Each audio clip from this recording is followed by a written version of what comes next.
Kidney stones పడిపోయిన తర్వాత కూడా బ్యాక్ పెయిన్ కంటిన్యూ అవుతుంది. ఇదేంటి అనేది ప్రశ్న నిజంగా చెప్పాలంటే.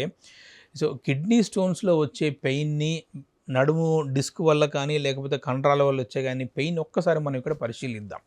కిడ్నీ స్టోన్స్ వల్ల వచ్చే పెయిన్ ఎప్పుడు కూడా కంటిన్యూయస్‌గా ఉండదు. కొలికీ టైప్ ఆఫ్ పెయిన్ అంటారు.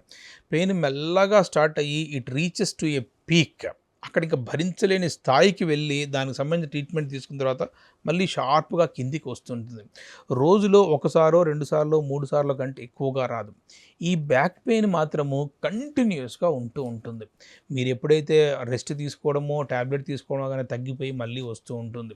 సో, గ్రాస్‌గా కిడ్నీ స్టోన్‌కి, బ్యాక్ పెయిన్‌కి ఉన్న డిఫరెన్సెస్ ఇవి అనమాట. సో, కిడ్నీ స్టోన్ ట్రీట్మెంట్ తీసుకుంటే దానివల్ల ఉండే పెయిన్ తగ్గిపోతుంది గానీ, బ్యాక్ పెయిన్ అనేది ఎప్పటికీ తగ్గదు.